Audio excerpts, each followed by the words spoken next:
All right. Welcome back to another Japan Book Hunter. I am here with the Tentacle Master, Toshio Maeda Sensei. Thank you for being here today, Maeda Sensei.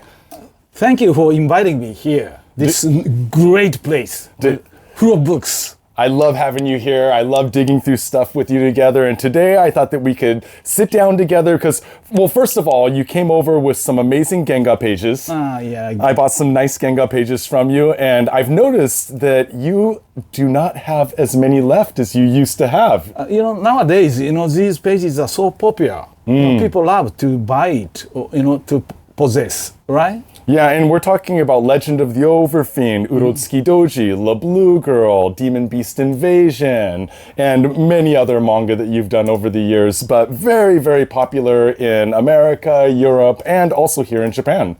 But in Japan, I'm almost dinosaur. Yeah, the Japanese people love, new stuff. Yeah, I found here in Japan that people don't enjoy the Gekiga or the 1970s and 80s Ero manga the way that we do. Yeah. Or people in the West do. And a lot of people like myself, I saw Urotsuki Doji when I was in high school.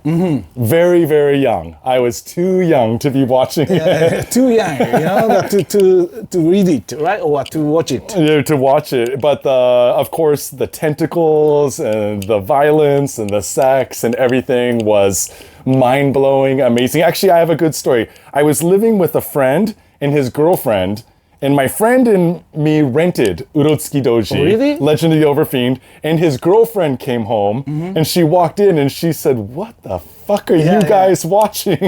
Obviously, I guess so, right. She was not happy with us. She was not happy with us, but I was very happy to see Legend of the Overfiend. Nowadays, some girls are beginning to love it. Before, they are looking down anime, manga stuff, but now, not bad, they are saying.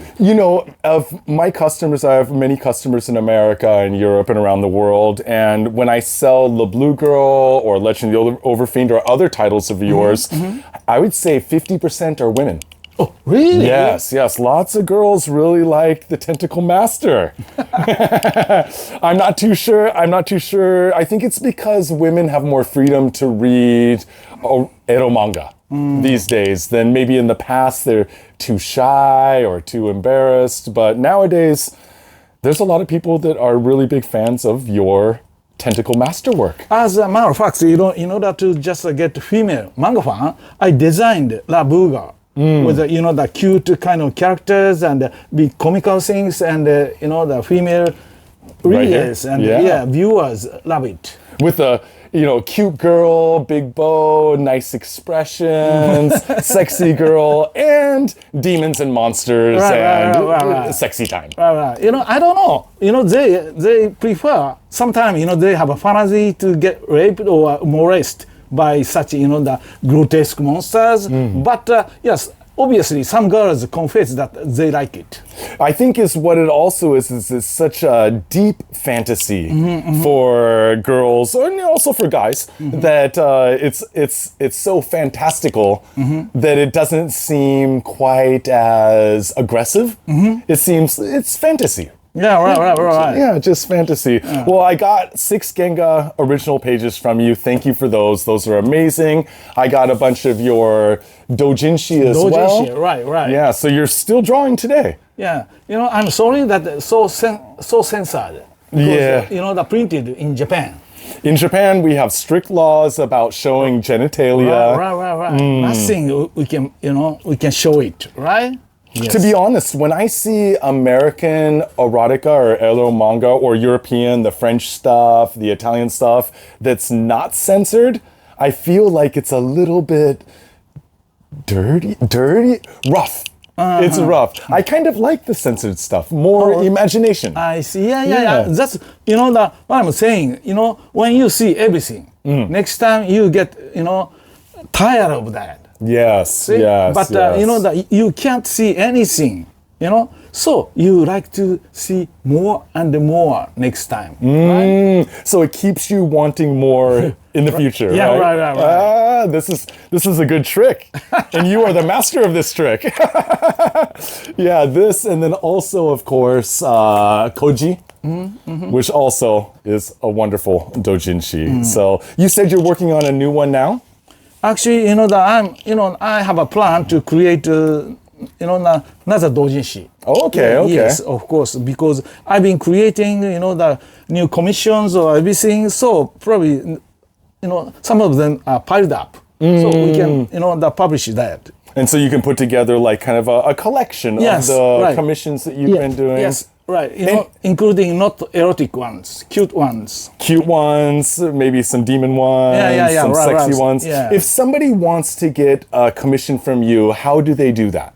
Actually, sometimes I put such commissions on my Facebook. Okay. And they ask me, how can I get them? Okay. Yeah, directly they ask me. Okay. So if you want to get in touch with Toshio Maeda Sensei, if you want a commission of original art from him, reach out to him on Facebook, message him, and he will arrange it for you for the right price. I can do that for you. Yes. And I have to admit, when I saw you Japan Komi and you were doing commissions for people, yes, there were some amazing color commissions that you were doing. Nowadays, I love the pencil work to do, because just you should prepare paper, eraser, pencil. Yeah. That's it. That's it. As simple as that. Yeah. Easy peasy. Yes. Japanese. That's what I like.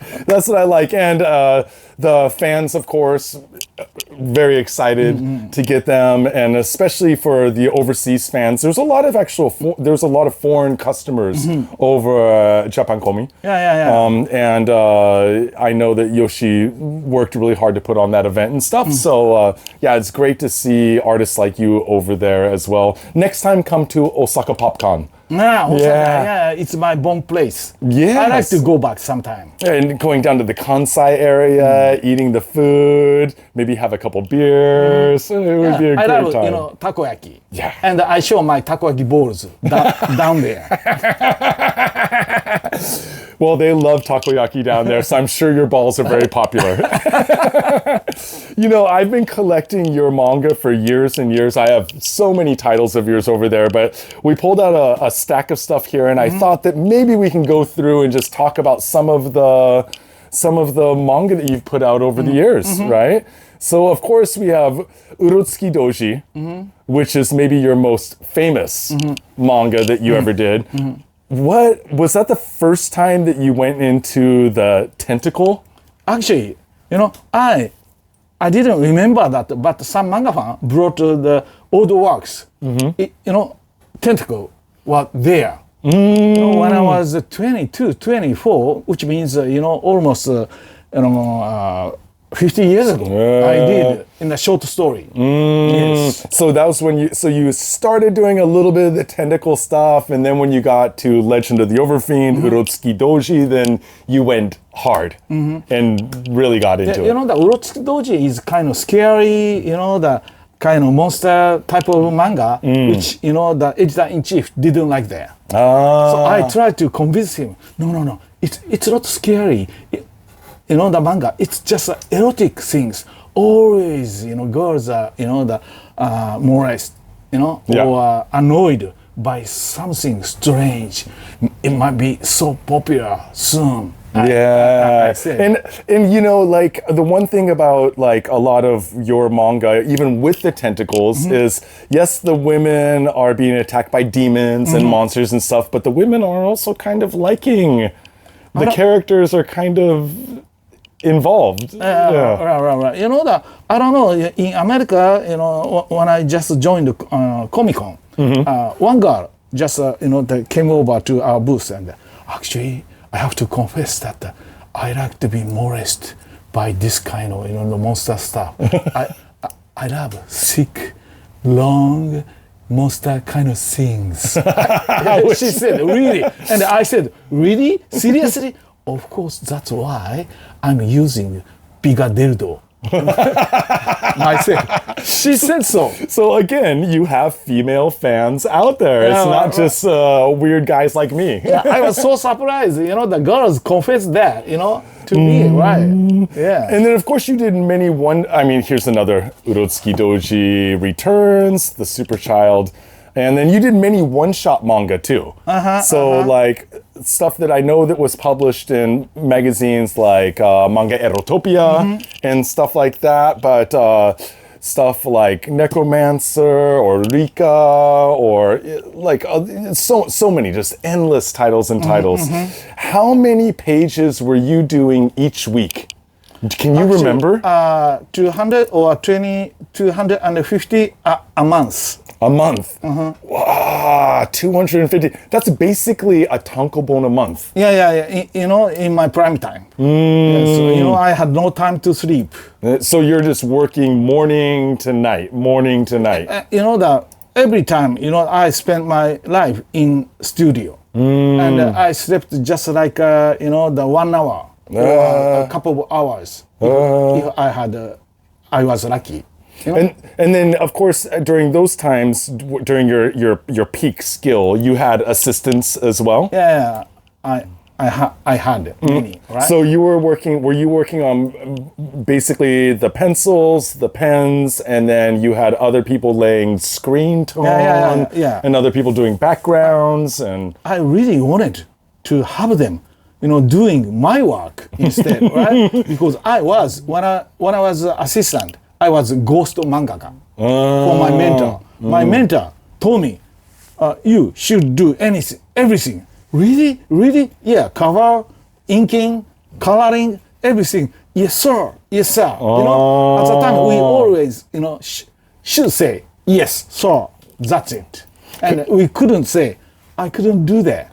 See? Yeah. So, yes, sir. Yes, sir. And that's probably, as an assistant, that's how you built your skills up to become not the as an mangaka assistant, as the apprentice. Apprentice. Yes, I did everything. So I presumed in the future I could order my apprentice to do that everything.